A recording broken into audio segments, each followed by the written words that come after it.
A moving story of redemption, love, passions, and new beginnings. She was left at the altar, and on the same day she agreed to marry a complete stranger.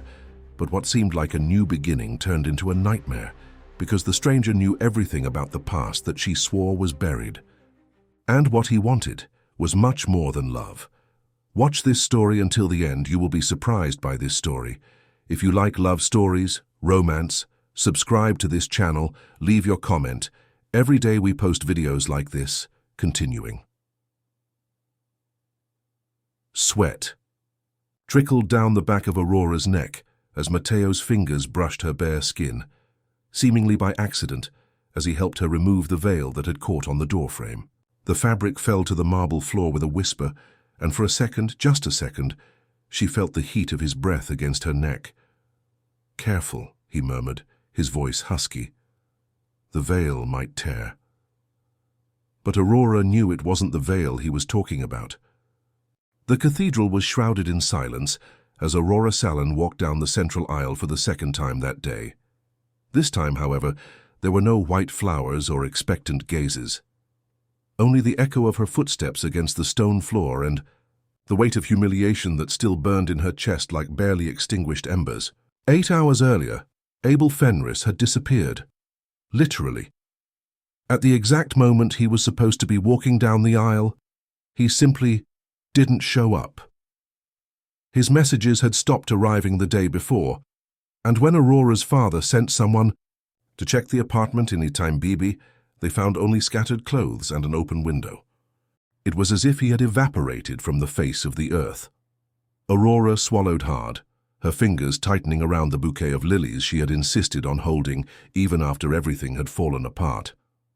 São Paulo was bustling outside, with its endless traffic and constant rush, but inside the cathedral time seemed suspended, heavy, suffocating. "Aurora," her father's voice echoed through the speakers. A construction businessman, Joachim Salin, had built an empire selling houses to the upper middle class of the West Zone, but at that moment he seemed just a tired man aged by a morning of phone calls to guests, embarrassing explanations and forced smiles. "Dad, I need to be alone for a while." He hesitated, his dark eyes, so similar to hers, filled with a concern that went far beyond public embarrassment. Aurora had always been the perfect daughter, a graduate in business administration, a master's degree in marketing, 3 languages, and an elegant demeanor. The one who never caused any trouble, the one who always made the right choices, until choosing Abel. 10 minutes, Joachim said finally. "Then we'll talk about how to deal with all this." Aurora nodded, waiting until she heard her father's footsteps retreating through the front doors. Only then did she allow her shoulders to slump, the mask of dignity to slip like the veil she still wore over her head. 3 years of dating, 6 months of engagement, an entire life planned down to the last detail. And Abel just left. Chapter C. Worst part wasn't even the humiliation, although the guests' pitying gazes still burned her skin like a hot iron. The worst part was the feeling of emptiness, as if, along with Abel, a part of her had also disappeared, the part that believed in happy endings, the part that trusted. That was when he heard the sound of footsteps approaching through the side aisles. Aurora looked up, expecting to see her father returning, or perhaps the priest offering some words of comfort. But whoever emerged from the shadows between the columns was no one she knew. The man was tall, over 6 feet, with broad shoulders. Beneath a black suit that looked like it had been tailored specifically for his body, his dark hair was slightly disheveled, as if he'd been running his fingers through it. And as he drew closer, Aurora could see that his eyes were a stormy gray. There was something about him that made her think of deep water. Dangerous. "You shouldn't be here," Aurora said, her voice firmer than she expected. He stopped a few feet away, hands in his pockets, a half-smile dancing at the corner of his lips. "Neither do you." The answer caught her off guard. There was a strange intimacy in those 2 words, as if he knew her, as if he knew exactly why. She was there alone, at the altar where she should have been married hours ago. "Who are you?" "Mateo Calderón." He stepped forward, and Aurora smelled his masculine scent, something between wood and spice, mingling with the church's incense. "And you are Aurora Salin." It wasn't a question. He knew. Aurora felt a shiver run down her spine. "How did you—" "I know a lot of things." Matteo took a step closer, and now she could see small scars on his left hand, as if he had been injured in some fight. "I know Abel Fenris wasn't who you thought he was. I know he didn't. Run away, he was taken, and I know you're in danger." The world seemed to tilt slightly. Aurora held on to the back of the nearest bench, her heart racing. "This is ridiculous. Abel must have had a seizure, or— Aurora, the way he—" said her name made something strange happen in her stomach. It was both familiar and intimate, as if he had a right to say it that way. "Abel Fenris doesn't exist. The man you were engaged to is called Abel Marais, and he's been under investigation for involvement in human trafficking for the past 3 years. The air seemed to thin. Aurora blinked, trying to process the words. "You're crazy." "I'm trying to save her." Matteo took something from the inside pocket of his jacket, a crumpled manila envelope. He held it out to her, but Aurora didn't.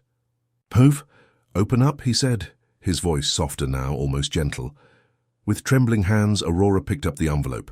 Inside were photographs. The first showed Abel entering a building she didn't recognize, standing next to men in suits who didn't look normal. The second was a document, an identity card with Abel's photo on it, but with a different name. Abel Marais. The third— Aurora dropped the photos. The third showed Abel kissing another woman, a curly-haired brunette wearing a red dress. They were in an elegant restaurant, and from the pose they looked very intimate. "When was this taken?" Aurora asked, her voice barely a whisper. "Last week." The floor seemed to fall away beneath Aurora's feet.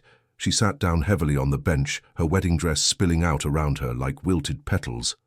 It all made sense now. Abel's sudden trips, the strange phone calls he took from another room, the way he always changed the subject when she asked about his work.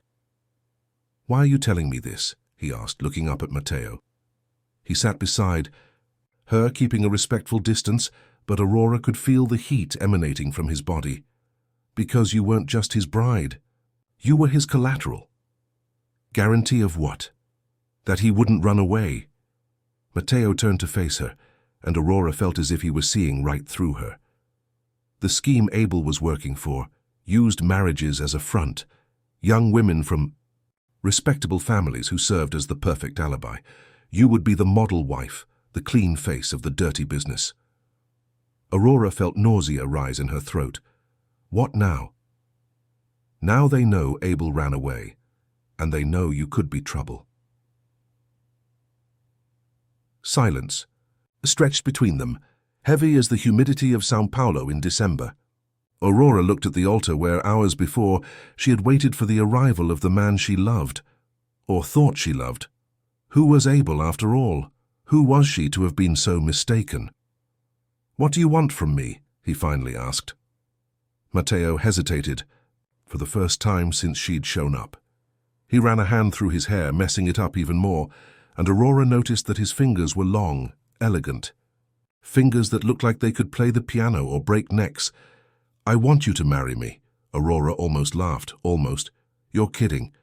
I've never been more serious in my life." She stood up abruptly, her dress rustling.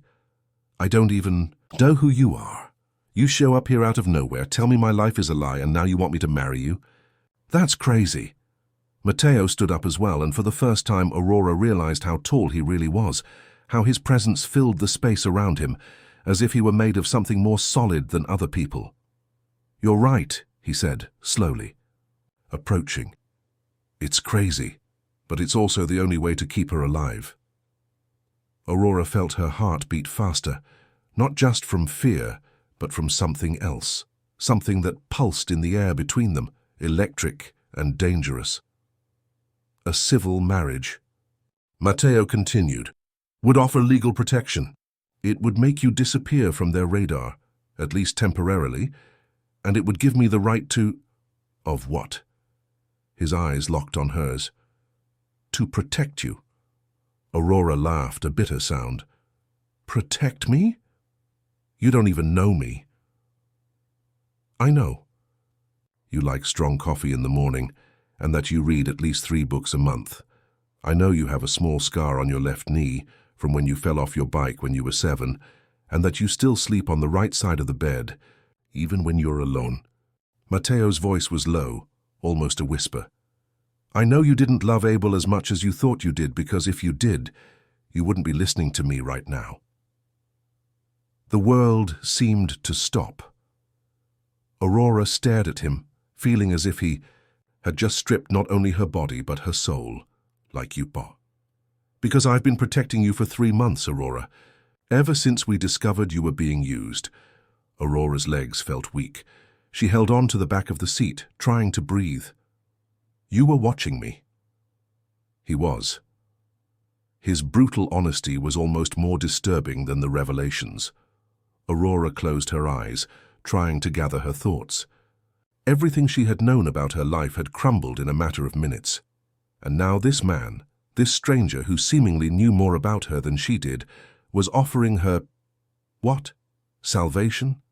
Or a different kind of prison? What if I say, no? Matteo shrugged, but there was something tense in his movements. So you go home, explain to your father what happened, and hope that Abel left with enough information to keep his partners busy for a while. What if I say yes? So you come with me, and together we'll find out where this story goes. Aurora opened her eyes and found him watching her with an intensity that made her stomach turn. There was something about him, the way he moved, the way he spoke, the way he looked at her, that stirred feelings she couldn't even name. It was as if next to him, she was a more intense version of herself. Are you a police officer? Something like that. That's not an answer. Matteo smiled for the first time, and the smile completely transformed his face. Suddenly he looked younger, less dangerous, almost vulnerable. I work for people who prefer to remain anonymous, people who solve problems that the police can't or won't solve.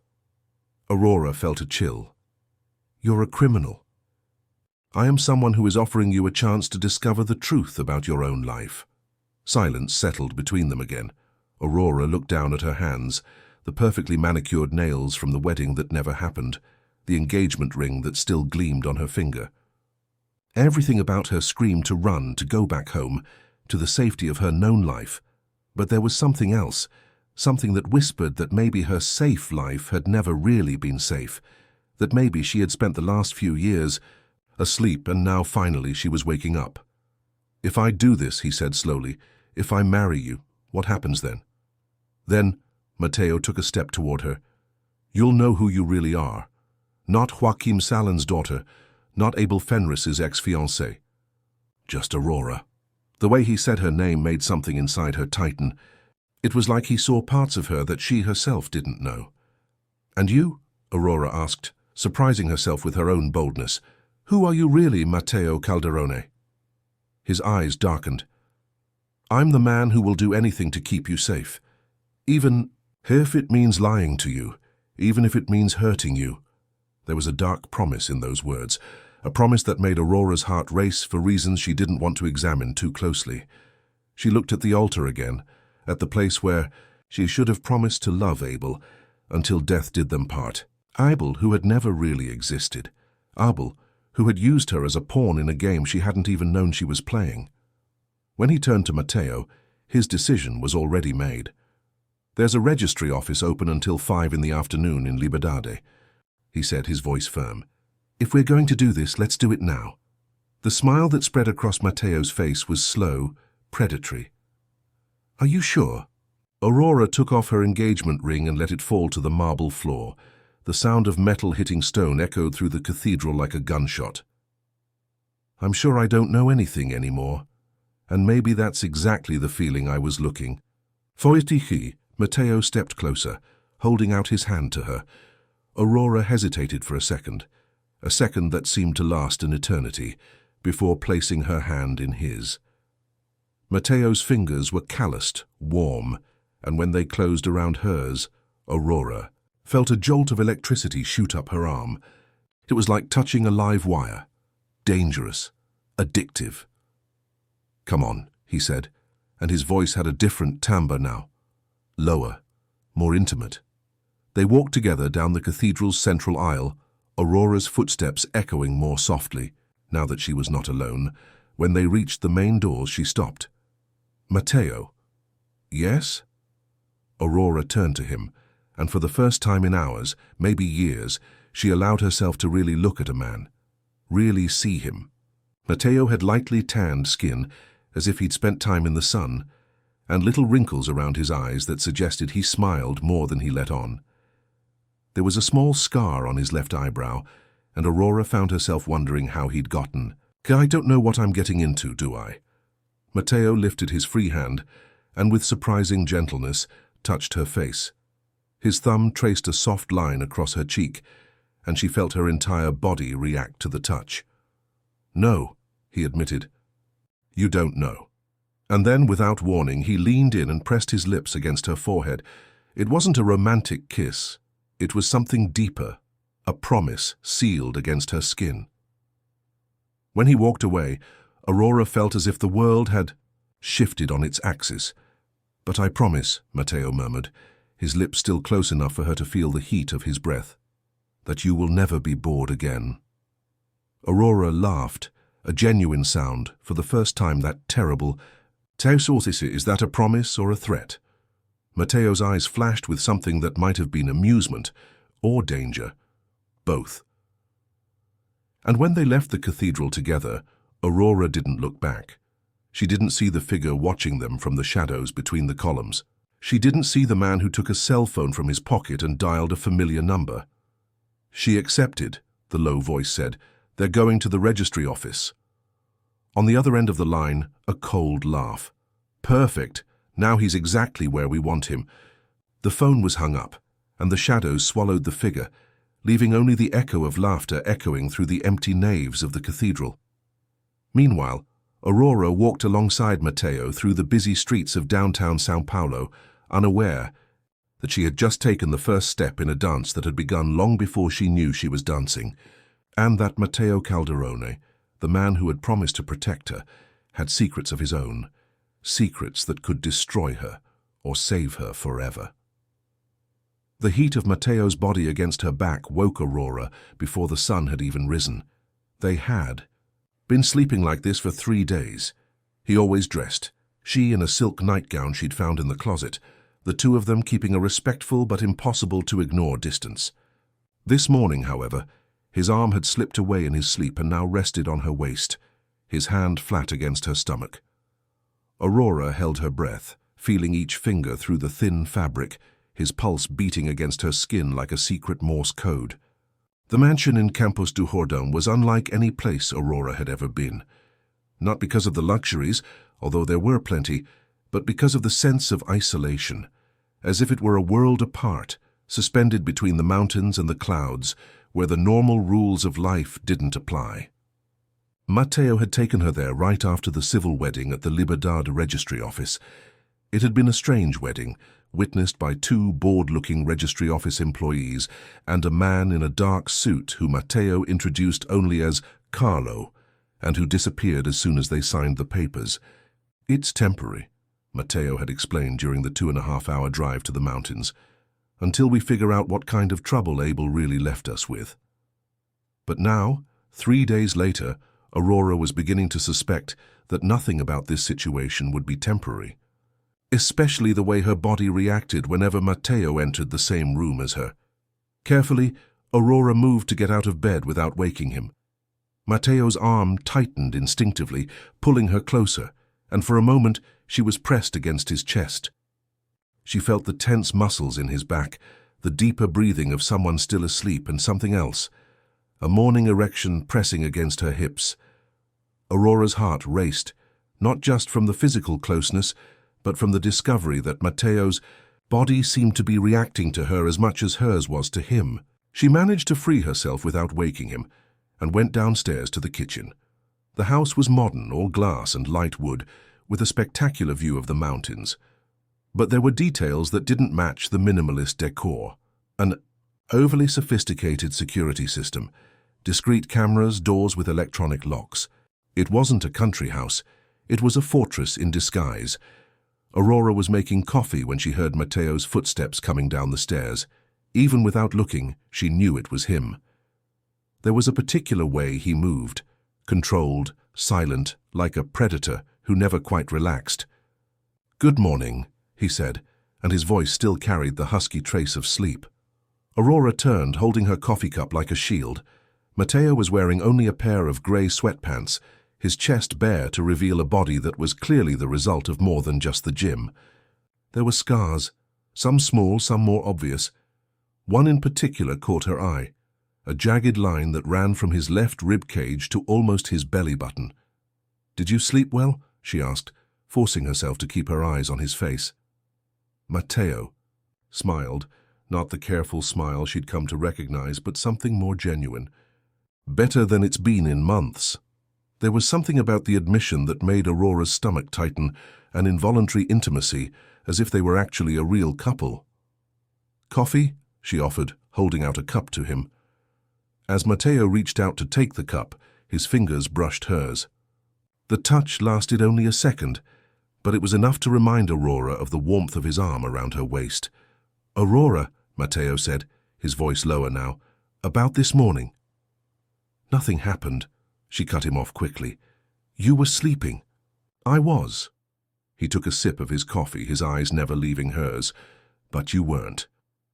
Silence stretched between them, heavy with unspoken things. Aurora felt as if she were walking on quicksand. Every movement took her deeper into unfamiliar territory. Mateo's phone rang, breaking the moment. He answered with an expression Aurora was learning to recognize, the professional mask he put on whenever he talked about work. "Carlo," he said, "what did you find out?" Aurora couldn't hear the other side of the conversation, but she saw Mateo's face gradually darken. "Are you sure?" he asked after a few minutes. "Yes, I understand. No, keep your distance for now." When she hung up, Aurora realized something had changed. What it was? Mateo hesitated, running a hand through his hair. Abel showed up. Aurora felt like she had been punched in the stomach. "Where?" "At Guarulhos Airport, trying to board a flight to Panama." "Trying?" "He's been arrested for drug trafficking." Mateo walked over to her, hands in his pockets. "Aurora, there are things about your ex-fiancé that you need to know." She sat down heavily on one of the bar stools in the open kitchen. Over the past few days, she had managed to push Abel into the corner of her mind, as if he were just a nightmare that had ended. But now he was back, bringing with him all the questions she had tried to avoid. "Tell me everything," he said, surprising himself with the firmness in his own voice. Mateo positioned himself in front of her, resting his hands on the counter, on either side of where she sat. The closeness was intimidating and comforting at the same time. Abel Marias worked for an organization that used marriages as a front for money laundering and human trafficking operations. They chose young women from respectable families to be the perfect wives, creating an image of respectability while moving dirty money. Aurora felt nauseous. "And you were the perfect alibi. Daughter of a successful businessman, no criminal record, college-educated, a wife no one would suspect." "How long?" "How long what?" "How long has Abel used me?" The words came out as a whisper. Mateo hesitated, and Aurora saw something that looked like pain pass through his eyes. "From the beginning, Aurora. From your first meeting." The world seemed to tilt. Aurora remembered the day she had met Abel, in a cafe in Villa Maddalena, seemingly by chance. She had spilled coffee on her shirt, and he had offered her napkins. It had seemed so natural, so spontaneous. "How do you know all this?" he asked, his voice louder now. "Who are you really, Mateo?" He walked away, walking to the window that looked out over the mountains. "I work for a group of people who, let's say, have an interest in dismantling operations like Abel's." "That's not an answer. That's the only answer I can give right now." Aurora stood up abruptly, anger replacing nausea. "No! I married you. I walked out on my life. I left my family. I'm hiding in a house in the middle of nowhere with a man I don't know if I can trust. You owe me the truth. Mateo turned to her, and Aurora saw something fierce in his eyes. You want the truth? The truth is, you've been under investigation for 6 months. The truth is, if I hadn't married you, you'd probably be in jail right now as an accomplice. The truth is, your perfect life, your perfect boyfriend, everything, it was a carefully constructed lie. The words hit Aurora like physical blows. She held onto the kitchen counter, trying to process. And you, he asked finally, are you a lie too? Mateo walked back towards her, stopping when he was close enough for her to feel the heat of his body. Everything that's happened between us since we left the church is real, Aurora. Every word, every look, every... He hesitated. Every time. I've had to restrain myself from touching you the way a husband should touch his wife. The air between them became electrified. Aurora felt as if her skin was too tight for her body. Mateo. I know you feel it too, he continued, his voice low and husky. I know it by the way you tense up when I come near you. I know it by the way you've slept in my bed every night, even when I offered you the guest room. Aurora opened her mouth to protest, but then realized he was right. She had chosen to share his bed, night after night, telling herself it was because it made her feel safer. But the truth was more complicated than that. That doesn't change the fact that you lied to me, she said, but her voice came out without the conviction she intended. Don't lie, Mateo raised his hand, lightly touching her face. Omit. There's a difference. There isn't. There is. He stepped closer, and now Aurora could see the golden glints in his grey eyes. Because if I had lied, I wouldn't have married you to protect you. I would have simply used you as bait to catch Abel. His logic was disturbing because it made sense. Aurora closed her eyes, trying to think clearly, but Mateo's proximity was making that impossible. Aurora, he murmured, so close now that she could feel his breath against her skin. Look at me. She opened her eyes and lost herself in his gaze. There was desire there, obvious, intense, but also something deeper, something that made her heart beat faster. I want to kiss you, he said, the honesty raw in his voice. I want to touch you. I want to do to you all the things a husband does to his wife. He paused, his thumb tracing the line of her cheek. But I won't do anything you don't want. Aurora felt like she was on the edge of a cliff. One step in any direction would change everything forever. What if I want to? The words were out before she could censor them. Mateo's eyes darkened. Then, he said, his voice husky, you'll find out why you spent your nights awake, trying not to touch her. Aurora felt a wave of heat run through her body. There was something primal in the way Mateo looked at her, as if she were something he wanted to slowly devour. She leaned forward, closing the distance between them, but before their lips could touch, Mateo's cell phone rang again. They broke apart, as if they had been shocked by electricity. Mateo answered the phone with a frustrated expression. What is it, Carlo? Aurora couldn't hear the conversation, but she saw Mateo's face change dramatically. What? When? He walked away, pacing nervously around the kitchen. Are you absolutely sure? Yes, I understand. When he hung up, his face was pale. What is it? Aurora asked, already knowing she didn't want to hear the answer. Abel wasn't working alone, Mateo said, his voice tight. And the person who was running it all now is someone you know. Aurora felt like the ground had disappeared beneath her feet. Who? Mateo hesitated, and she could see the internal struggle in his eyes. Mateo, who? Your father. The silence that followed was deafening. Aurora blinked, trying to process the words. That's ridiculous, he said finally. My father is a respectable businessman. He builds houses for families who need a new identity, Mateo interrupted her gently. Aurora, your father's company doesn't sell houses. It sells new lives, fake documents, clean identities, tickets out of the country. Aurora sat down heavily, her legs no longer able to support her. No, he murmured. No, you're wrong. Mateo knelt in front of her, taking her hands. Aurora, look at me. She looked up and saw only compassion on his face. Your father isn't just part of the operation. He's the boss. The world collapsed. Aurora remembered all of her father's sudden trips, the strange weekend get-togethers, the phone calls he'd answered in another language. She remembered how he'd insisted she date Abel, how relieved he'd seemed when they'd gotten engaged. Oh my God, he whispered. He knew. All along, he knew what Abel was. More than that, Matteo said gently. He organized everything. Aurora doubled over, as if she had been physically struck. Everything she knew about her life, about her family, about herself, it was all a lie. Why? He asked, his voice breaking. Why would he do this to me? Because you're his daughter.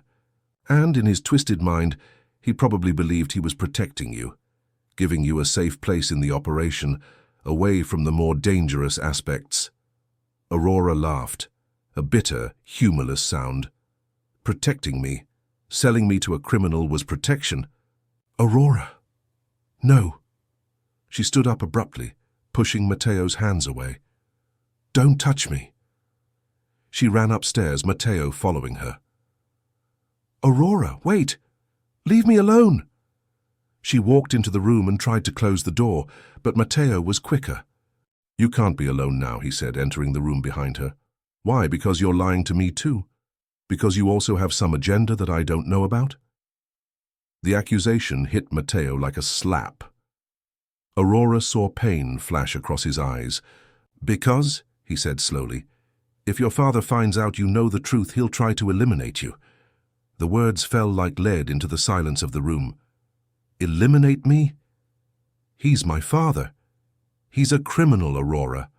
And criminals protect their business above all else. Even family. Aurora sat on the edge of the bed, feeling like she was drowning. Everything she thought she knew about herself had been destroyed in a matter of minutes. What do I do now? He asked, the voice small. Matteo approached cautiously, as if she were a wounded animal that could bolt at any moment. Now, he said, you decide whether you want to find out the whole truth or whether you want to run away and spend the rest of your life wondering. Aurora looked up at him. And what is the full truth? Matteo hesitated, and for the first time since she had met him, Aurora saw fear in his eyes. The full truth includes things about your family that go far beyond what your father did. It includes secrets that were buried long ago. And it includes... He paused. It includes the real reason I married you. Aurora's heart stopped. What reason? Your mother, Aurora. She didn't die when you were 5. The world stopped turning. What? She's alive, and she's in hiding because she discovered something about the operation that could destroy them all. Aurora couldn't breathe.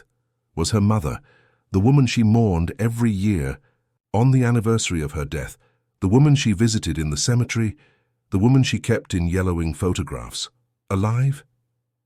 Where? Was all he could whisper.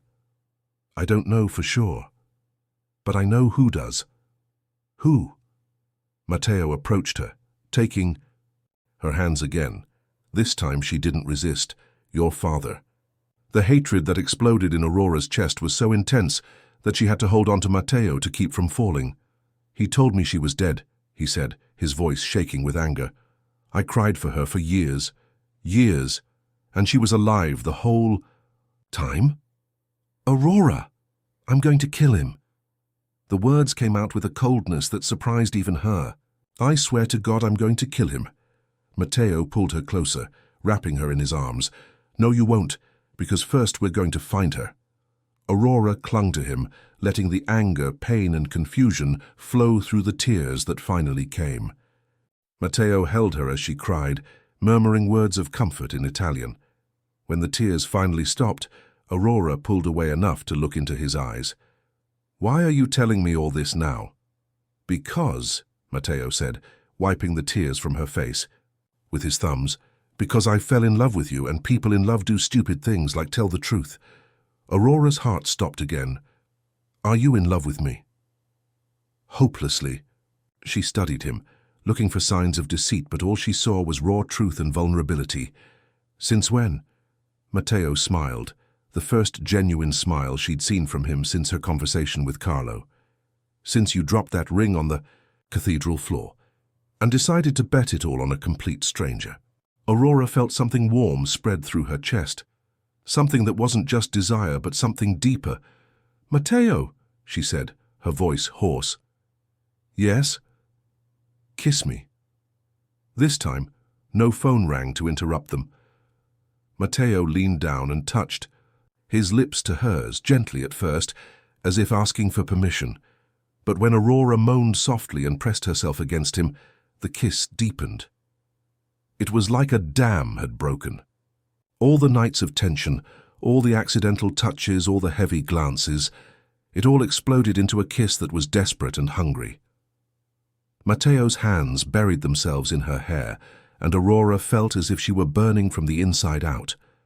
When he nipped lightly at her lower lip, she gasped against his mouth.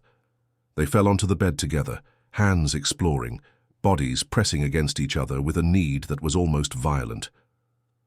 "Aurora," Matteo murmured against her neck, his voice husky. "Are you sure?" In response, she pulled his shirt over his head, revealing the chest she had tried not to look at for days. Her hands traced the scars, and she felt Matteo shiver beneath her touch. "I'm sure," she said, looking straight into his eyes. "You, I'm sure."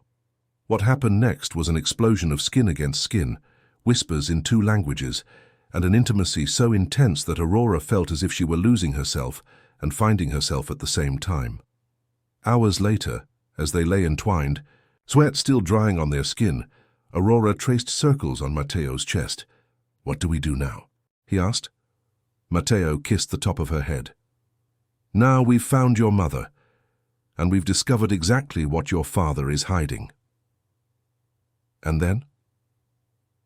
"Then," he said, his voice serious, "we decide whether we want to be the heroes of this story or the villains." Aurora raised her head to look at him. "What do you mean?" Matteo looked at her and she saw something dark in his eyes, something that reminded her that she still didn't know everything about the man she had married. "I mean, dear wife, depending on what we find out about your family, we may need to get our hands dirty." A chill ran down Aurora's spine, but not from fear. It was something else, something that scared her more than it should have. Excitement. What if I say I'm willing? The smile that spread across Matteo's face was dangerous, predatory. "So," he said, rolling so that he was on top of her again, "you're going to find out who I really am." And when he leaned in to kiss her again, Aurora knew she had crossed a line from which there would be no going back. Outside it began to rain, thick drops that hit the windows like bullets, and somewhere in the mountains a figure was watching. The house through binoculars reporting into a satellite phone. "They're closer than we thought. We need to activate the emergency protocol." The voice on the other end of the line was cold, familiar. "Do whatever is necessary, but bring my daughter back alive."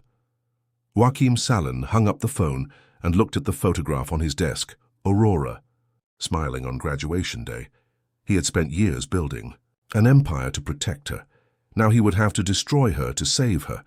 Aurora felt the cold metal of the gun against her temple before she heard the voice. "If you move a muscle, I'll kill you both." The man spoke Portuguese with an accent she couldn't place, but it didn't matter.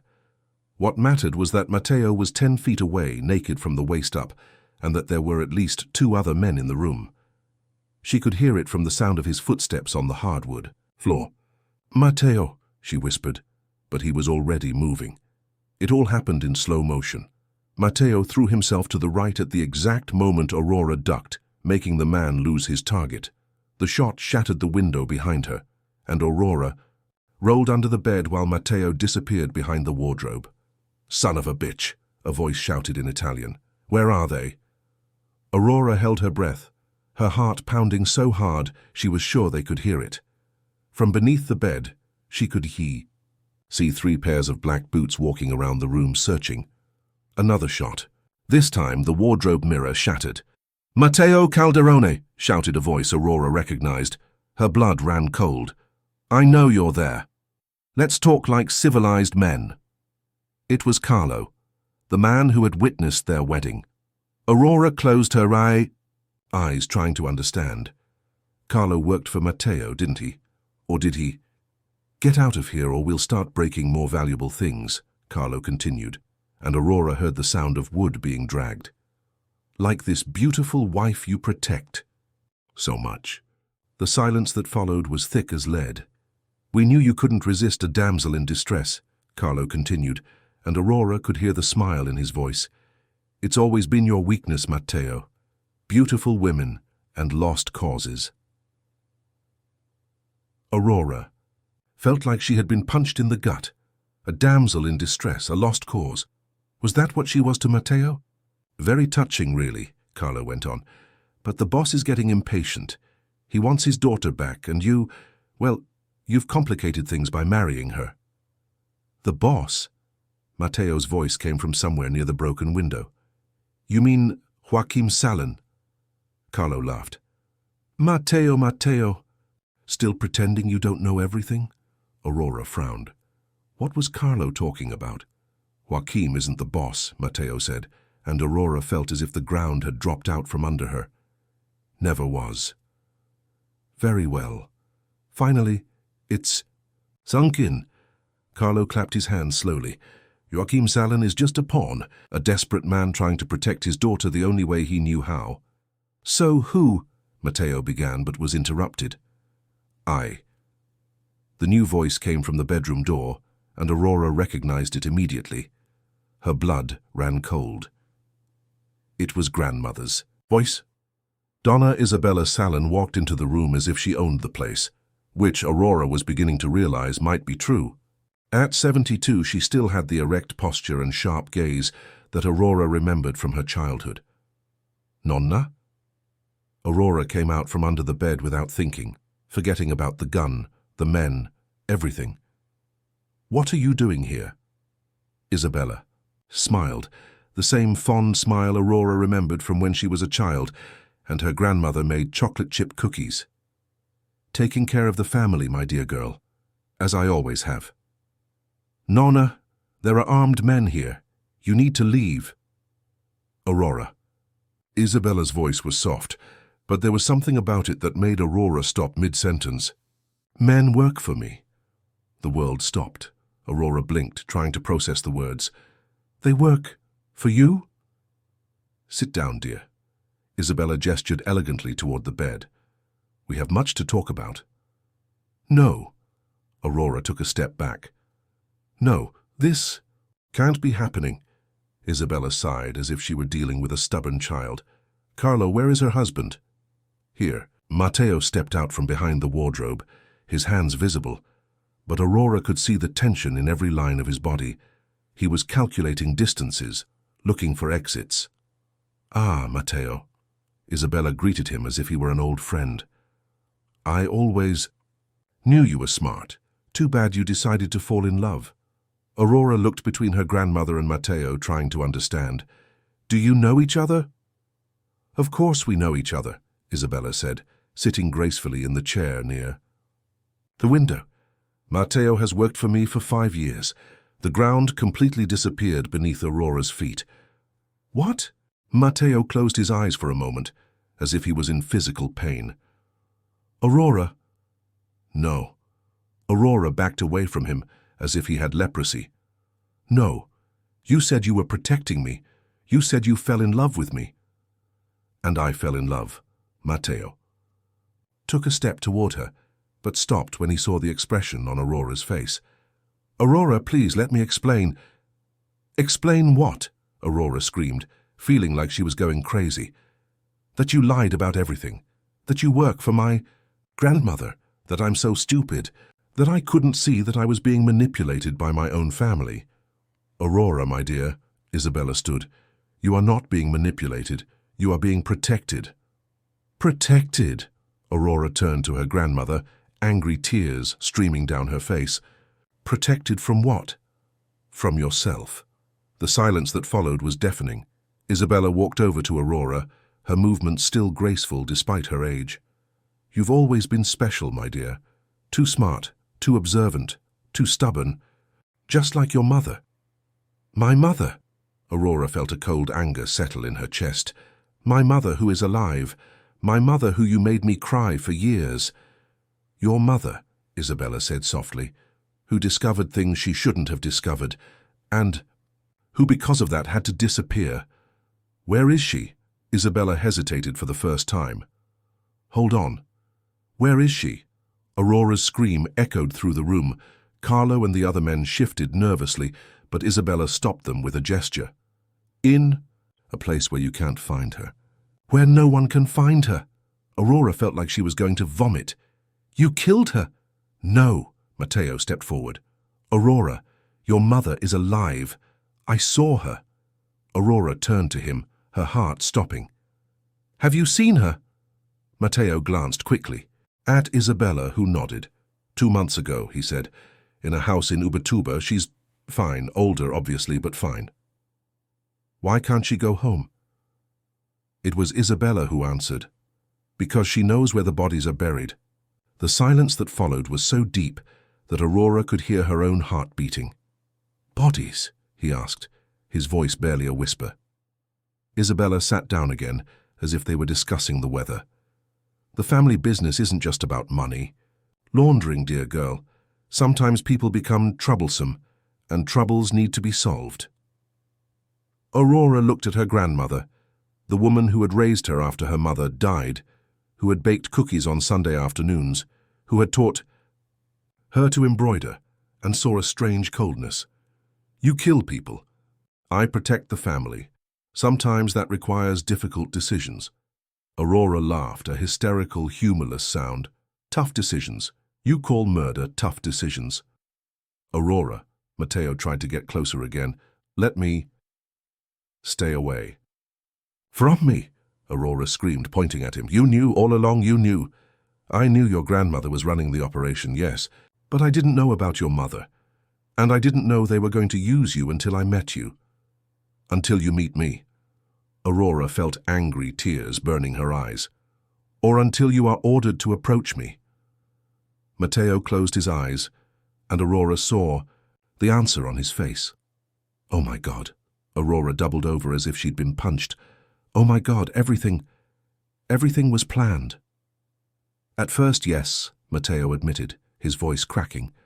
"I was ordered to get close to you, gain your trust, marry you if necessary. And it was. It was." He took a step toward her. "But Aurora, what happened between us? It was a lie." "No!" Matteo's scream made everyone in the room move. "It wasn't a lie. I really fell in love with you. That's why I'm here now, trying to what? Take me back to my grandmother so she can use me like she used my father. Trying to save her." Isabella clapped her hands slowly. "How touching. But now that everyone knows the truth, can we move on?" Aurora turned to her grandmother, feeling something dark and cold settle in her chest. "Continue with what?" "With your new role in the family, of course." Aurora blinked. "My new role?" Isabella smiled. "You didn't think all this drama was just to bring you back home, did you? Aurora, my dear, you are my heir, the next head of the family." The world stopped again. "I don't want..." "What you want doesn't matter," Isabella interrupted, her voice still sweet but with a steely coldness beneath it. "You were born for this, you have the blood for it, and now you have the motivation." "What motivation?" Isabella stood up again, walking over to the broken window. "The motivation to avenge her mother." Aurora felt like she had been struck by lightning. "Revenge? But you said she was alive." "It is, but not for long." The silence that followed was icy. "What?" Aurora whispered. Isabella turned, and for the first time, Aurora saw something that looked like genuine sadness in her grandmother's eyes. "Your mother is sick, Aurora. Terminal cancer. A few months at most." Aurora felt her legs give way. Matteo caught her before she fell. "She could be at home," Isabella continued, "surrounded by her family, receiving the best of care, but she refuses to return until she has assurances that you will be safe." "Sure of what?" from the family's enemies, people who know you exist now, who know you're my granddaughter, people who will try to use you against us. Aurora looked between Isabella and Matteo, trying to process everything. And how do I stay? Safe? Isabella smiled, a smile that didn't reach her eyes. Taking your place, showing you're strong enough to lead, proving you can make the tough decisions.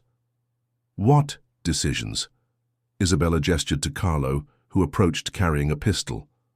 The decision to execute the traitor who infiltrated our family. Aurora looked at the gun, then at Isabella. What traitor? Matteo, of course.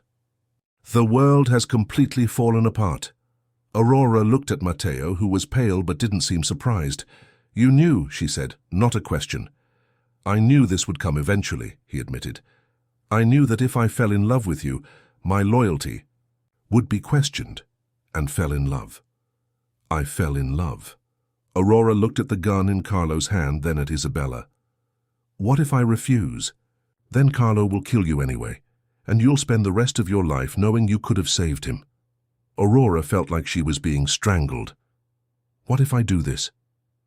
Then you will prove that you are ready to lead the family, and your mother will come home to die surrounded by those she loves. The silence stretched on for an eternity. Aurora looked at Matteo, who was watching her with an expression that was both love and acceptance. Aurora, he said softly, do whatever it takes to see your mother again. No, she whispered, I can't. You can, Isabella said. You have Salin blood. You can do anything that needs to be done. Aurora took the gun from Carlo's hands, feeling the weight of the cold metal. Her hands were shaking. Aurora, Matteo said, taking a step toward her. Look at me. She looked up, meeting his grey gaze. I love you, he said. Whatever happens, that's true. Aurora felt tears stream down her face. Matteo. And that's why I'm going to do something I should have done a long time ago. Before Aurora could ask what he meant, Matteo moved. In one fluid motion, he took something out of his pocket, a grenade, and pulled the pin. Everyone on the ground. Aurora instinctively dove forward, the gun flying from her hands. The explosion was deafening, and when the smoke cleared, half the room was gone. Isabella was lying near the window, unconscious but breathing. Carlo and two of the men were on the floor, groaning. The third had disappeared, presumably through the shattered window. Matteo appeared through the smoke, his face covered in blood but his eyes alert. Come on, he said, extending his hand to Aurora. Now. Aurora staggered to her feet, still dazed from the explosion. Where to? To find your mother. They ran through the house, Aurora blindly following Matteo. When they reached the bottom floor, they saw that there were more men. At least 6 surrounding the property. Shit, Matteo muttered. Is there another way? Matteo looked out the kitchen window, calculating. There's a trail that leads to the valley, but it'll be dangerous. More dangerous than staying here? He smiled. The first genuine smile she'd seen from him since Isabella had shown up. No. They ran to the back door, but before they could leave, Aurora stopped them. Matteo. What it was? She turned to him, and there was something different in her eyes. Something harder, more determined. When we find my mother, after this is all over, yes? I want to go back, Matteo frowned. Back to where? Aurora looked back at the house where her grandmother stood, the woman who had lied to her entire life, who had turned her family into a criminal organization, who had separated Aurora from her mother. I want to go back to take back what is mine. Matteo studied her as if seeing her for the first time. Aurora, do you know what this means? It means, she said, her voice cold as steel, that my grandmother was right about one thing. I have Salin blood, and it's time to show what I can do. The smile that spread across Matteo's face was dangerous, predatory. In that case, my dear wife, let's find your mother. And then, let's teach your family what happens when they mess with the wrong person. They ran into the forest, leaving behind the fire, the smoke, and the screams. But Aurora wasn't running away anymore. He was preparing for war. And back, there in the burning house, Isabella Salin woke up, blood streaming from a cut on her forehead, and smiled. His granddaughter had finally shown what she really was. A real Salin. And now, the fun would really begin. The sand was cold under Aurora's bare feet when she finally saw the woman on the porch. Even with her grey hair and thinner face, she recognized her immediately. The way she held her coffee cup, the way she stood up straight even in the fragility of her illness, the smile that spread across her face when their eyes met across the distance. "Mom," Aurora whispered, and then she was running along the beach in Ubatuba like a child again, her tears mixing with the salty sea breeze. 2 weeks had passed since the escaped from the house in Campos de Jordão. 2 weeks of cheap hotels, stolen cars, and whispered phone calls to contacts Mateo had made over the years. 2 weeks for Aurora to process that everything in her life had been a carefully constructed lie, but now running toward the simple blue wooden house where her mother had hidden for more than 2 decades, none of that mattered. "Aurora!" Carmela Salin descended the porch steps with an agility that belied her condition, and as they embraced on the sand, Aurora felt as if she were coming home for the first time in her life. "Mum, my God, Mum!" Aurora couldn't stop repeating the word as if testing its reality. All these years I thought you were dead." Carmela pulled Aurora away enough to look at her face, her hands shaking slightly, an effect of the chemotherapy, Aurora realized with a sinking feeling in her heart. "My little girl," Carmela said, her voice hoarse with emotion. "My beautiful little girl, how you've grown." Aurora laughed through her tears. "You look exactly as I remembered, a little older, but dying," Carmela finished with a sad smile. "You don't have to pretend you don't see it, Aurora. I know how I am." Aurora felt like she had been punched. The reality of the situation, finding her mother only to lose her again, was almost unbearable. "How long?" he asked, his voice breaking. "The doctors said 3 months, but I'm stubborn like you. It could be longer." Aurora glanced over her shoulder and saw Mateo standing at the entrance to the path that led to the beach, giving them space to meet again. Even from this distance, she could see the tension in his shoulders, the way he was constantly scanning his surroundings.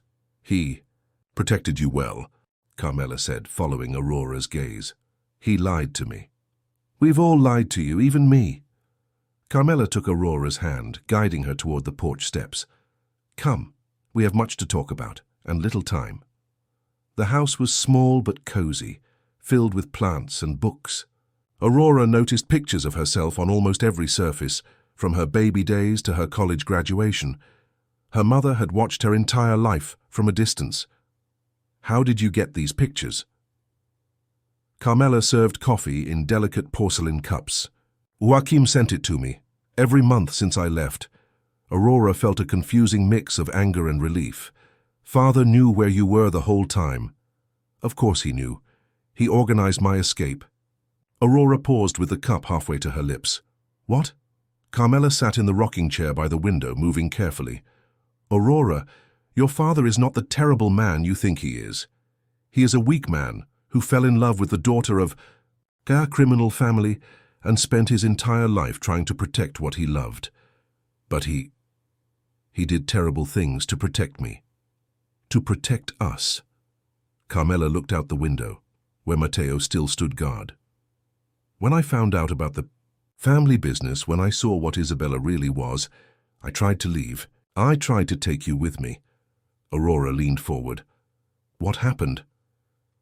"Isabella said that if I disappeared, you would pay the price, that she would do to you what she did to me, make you the next heiress, willing to do anything for the family." Aurora's blood ran cold. "How did she do it to you?" Carmela laughed bitterly. "Do you think I always knew I was marrying into a criminal family? Aurora, I was 19 when I met your father. I was a student of education. I wanted to be a teacher. I was like you, naive, a dreamer." Aurora felt like she was looking into a mirror of the past. "What changed her?" "Isabella found out I was pregnant with you, and she told me that if I wanted my daughter to have a future, I would need to learn to make the right choices. What choices? Carmela closed her eyes for a moment. The first was poisoning a judge who was investigating the family business. The world stopped. Mother. I did, Aurora. I slipped arsenic into his wine at a charity event and watched him die during dinner. Carmela opened her eyes and Aurora saw deep pain in them. Isabella said it was to protect you, that if the judge kept investigating, our family would be destroyed and you would grow up in poverty, or worse. Aurora stood up abruptly, the cup falling to the floor and shattering. You killed someone. I did, and then I killed 3 more. People over the years, always with the promise that it was to protect you. Aurora walked to the window, trying to breathe. Outside, Matteo had approached the house and was talking to a man she didn't recognize. And when did you decide to run? Away? When Isabella said it was time for you to start learning the family business. You were 5 years old, Aurora. 5 years old, and she wanted you to attend a meeting where they were going to torture a man to extract information. Aurora felt bile rise in her throat. Oh my God! That's when I knew I had to leave. Joaquim organized everything. My fake death, the documents, this house. He visited me whenever he could, sent me pictures of himself, told me about his life. Why didn't you come back when I grew up, when I became an adult? Carmela struggled to her feet, walking over to Aurora. Because Isabella never stopped looking for me, and because I knew that eventually she would try to use you like she used me. I needed to be alive for when that happened. And now it has happened. Now it has happened. Carmela touched Aurora's face gently. And you have a choice to make. Aurora looked into her mother's eyes that were exactly like her own. What choice? The same one I had to do 23 years ago. Run away and let Isabella win, or stay and fight. So if I stay, if you stay, you'll have to become something I never wanted you to become. You'll have to get your hands dirty, Aurora. You'll have to do things a part of you will never forgive. Aurora thought about the feeling of holding the gun pointed at Matteo, the coldness she had felt when she decided to go back to face Isabella. What if I already want to do these things? Carmela studied her daughter's face, and Aurora saw recognition in her mother's eyes. So you've already become a real Salon. The front door opened, and Matteo walked in, his expression tense. We're in trouble, he said. Carlo found our location. They're about an hour away. Aurora looked between Matteo and her mother. How long do you need to prepare to travel? Carmela laughed. Aurora, I'm not going. What? Mom, we can't leave her here. I'm dying, my daughter, and I'm tired of running. Carmela sat down again with the dignity of a queen. Besides, someone has to give you time to escape. No. Aurora knelt in front of her mother. No, I just found you. I won't lose you again. You will not lose me. You will avenge me.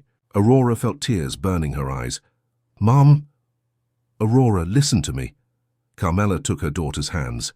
There's a safe behind the kitchen cabinet. Inside are documents, photos, recordings, everything you need to destroy Isabella and take control of the family. I don't want to take over the family. I want you to come with me. Carmela smiled, the same smile Aurora remembered from childhood. Yes, you do. I saw it in your eyes when you came in here. You don't want to run anymore, Aurora. You want to fight. Aurora looked at Matteo, who was watching the scene with an expression she couldn't decipher. And you? She asked him. What? Do you want? Matteo walked over, kneeling beside Aurora. I want to be with you no matter what you decide to do. Even if I become like Isabella. You won't become like Isabella. You have something she never had. What? A heart. Aurora looked between the two of them, her dying mother and the man who had betrayed and loved her in equal measure. Okay, he said finally. Let's get the documents and... A shot blew out the living room window. The three threw themselves to the ground as more shots hit the house. They're here early, Matteo said, pulling a gun from his holster. Back exit, now. Carmela. refused to move. "I said I won't." "Mother, go!" Carmela shouted, pushing Aurora toward the kitchen. "Take the documents and get out." Aurora ran into the kitchen, ripped the painting off the wall, and opened the safe. Inside were folders full of papers, flash drives, and photographs. She threw them all into a beach bag she found on the counter. More gunshots, the sound of breaking glass, voices shouting in Italian. "Aurora!" Matteo's voice came from the living. "Tromesse, they're coming in." Aurora ran back into the living room and found Matteo helping Carmela hide behind the couch. "Mom, please." "No." Carmela grabbed a gun from the coffee table drawer, a gun Aurora hadn't noticed before. "I'll stay, you guys go." The front door exploded.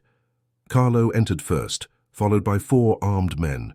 When he saw Carmela, he smiled. "Carmela Salin. Or, should I say Maria Santos? You've caused a lot of trouble for the family." Carmela stood up slowly, the gun hidden behind her back. "Carlo, still ugly as ever." Carlo laughed. "And you still have a sharp tongue. Too bad Isabella wants you dead." "Isabella always wanted everyone dead. I'm not special." "Ah, but it is. You are the heiress's mother, and heiresses who rebel need examples." Aurora moved behind the couch, but Matteo held her back. "Aurora," Carlo shouted, "I know you're there. Come out and no one has to get hurt." Aurora looked at Matteo, who shook his head. "Aurora isn't here," Carmela said calmly. "They're too late." Carlo signaled to his men, who spread out through the house searching. "I found tracks in the kitchen," one of them shouted. "They were here." "Shit," Matteo muttered. Carlo approached Carmela. "Where did they go?" "To hell, I hope. With you." And then Carmela shot. The shot hit Carlo in the shoulder, causing him to spin and fall. The other men reacted immediately, but Carmela was already moving, using the couch for cover. "Run!" she yelled at Aurora and Matteo. Matteo grabbed Aurora by the hand, dragging her toward the back door. They ran across the back porch as the gunshots intensified behind them. "The speedboat," Matteo said, pointing to a small boat anchored at the pier. "Let's go." They ran down the beach, Aurora constantly looking back at the house where her mother was fighting. "Matteo, I can't leave her." "You can and you will. That's what she wants." They reached the boat, and Matteo started it. Aurora looked back at the house and saw a figure in the window, her mother still shooting, and then he saw Isabella. Grandma was walking calmly down the beach toward the house, escorted by 6 other men. Even from a distance, Aurora could see her erect posture, her absolute confidence. Matteo. What it was? "Isabella is here." Matteo followed Aurora's gaze and swore in Italian. "The boat is ready." "Let's go." "No." Matteo stopped. "Aurora, I'm not running away again." Aurora pulled a gun from her bag, one of Carmela's guns that she had taken without realizing it. "It's time to end this." "Aurora, you can't." "I can." Aurora looked at him, and Matteo saw something new in her eyes, something cold, determined. "She killed my childhood, tore my family apart, used my father as a puppet, and now she's going to kill my mother." Aurora started walking back towards the beach. "Aurora!" Matteo ran after her. "It's suicide." Maybe. Aurora didn't stop walking. But it's what needs to be done. Isabella saw Aurora approaching and smiled, gesturing for her men to lower their weapons. "Aurora, my dear, how good to see you again." Aurora stopped 10 meters away, her gun at her side. "Grandma, are you okay? I hope Matteo took good care of you during this adventure." Aurora looked back at the house where the gunshots had stopped. An ominous silence had settled over her. "Where is my mother?" Isabella sighed dramatically. "Oh, dear, your mother was always stubborn. Unfortunately, she chose to resist." Aurora felt something cold settle in her chest. "She's dead. She died as she lived, being dramatic." The anger that exploded in Aurora was so intense that she had to hold herself back from shooting immediately. "You killed her." "Not personally, but yes, I ordered his death." Isabella took a step closer, as I will order yours if you continue to be stubborn. Aurora, Matteo murmured behind her, don't do this. Aurora ignored him, keeping her eyes fixed on Isabella. Do. You know what's in the bag I'm carrying? Isabella frowned. Clothes, money? Evidence, photos, recordings, documents about every crime you've committed in the last 20 years. Isabella's expression changed subtly. Impossible. I destroyed everything. Not everything. My mother was smarter than you thought. Aurora took one of the flash drives out of the bag, throwing it into the sand at Isabella's feet. Here you are ordering the death of Judge Moreira, and of Delegate Santos, and of the prosecutor who was investigating money laundering. Isabella looked at the flash drive as if it were a poisonous snake. You're bluffing. Am I? Aurora smiled, but there was no warmth in it. You want to bet your freedom on that? Silence stretched across the beach. Isabella's men shifted nervously. What do you want? Isabella finally asked. I want you to leave the country. Today, and never come back. Isabella laughed. And why would I do that? Because if you don't, this evidence will go to the federal police tomorrow morning, and you will spend the rest of your life in a cell. You forget, dear, that the police work for me, too. Aurora smiled again, but the media doesn't. And this evidence is already in safe hands. If anything happens to me, it will air on Globo TV on Monday. Isabella's face completely closed. You are blackmailing me. I'm giving you a choice, the same one you've always given our family. Submit or be destroyed. Isabella studied Aurora for a long moment. What if I choose to submit? What if I leave the country? Then I take over the family business. Legitimately. To do what? Aurora looked at the house where her mother had died, then back at Isabella. To turn this organization into something my mother wouldn't be embarrassed to know exists. Isabella laughed, a bitter sound. Do you think you can change our nature? That you can turn criminals into saints? No, but I can turn a killing machine into a business. I can stop the killings, focus only on money laundering and protection. I can stop our family from destroying other families. Isabella considered this. And my men, they'll never accept a 28-year-old girl as their boss. Aurora looked around at the armed men. They'll accept it if the alternative is prison. That's when Carlo appeared on the porch of the house, his arm in a makeshift sling. Donna Isabella, he shouted. The woman was right. There are copies of everything. We found a safe with more documents. Aurora saw the exact moment Isabella decided to fight instead of flee. Kill them both, Isabella said calmly. The men raised their weapons, but Aurora was ready. She shot first. What followed was chaos. Matteo appeared at her side, firing, and Aurora discovered that she had a natural talent for violence that both frightened and excited her. When the smoke cleared, 3 of Isabella's men were dead. The other 3 had fled. Carlo was gone. And Isabella was on the floor, a red stain spreading across her white blouse. Aurora approached, gun still in hand. Grandma? Isabella opened her eyes, looking at Aurora with something that might have been pride. You were always my favorite, he said with difficulty. Why? Why did you do all this? Isabella smiled weakly. Because someone had to command, and you were always strong. Enough. Strong enough to destroy you. Strong enough to be better than me. Isabella closed her eyes, and Aurora felt something strange. Not sadness, but a sense of completeness, as if a circle had closed. Matteo approached, touching his shoulder. Aurora? Is everything okay? She turned to him, and Matteo saw something in her eyes he had never seen before. Power, control, fate accepted. It's okay, she said. Finally. 3 months later, Aurora sat in Isabella's former office, reviewing contracts that would phase out the more violent aspects of the family business. Matteo came in carrying coffee as he did every morning. How are you feeling today? He asked, kissing the top of her head. Aurora touched her belly, where a small bulge was beginning to appear. Fine. Tired, but fine. They had discovered the pregnancy the week before, a surprise but a welcome one. "Do you think she'll be happy to know that her parents met in a church?" Matteo joked. Aurora laughed. "If it's a girl, it could be a boy." "No, it's going to be a girl, a strong girl, like her mother." Aurora looked out the office window at São Paulo, stretching out infinitely beyond. Somewhere in the city, there were people who still believed that Donna Isabella ran the Salin family. Soon, they would find out the truth. "Do you regret it?" Matteo asked, as if reading her thoughts. Aurora considered the question.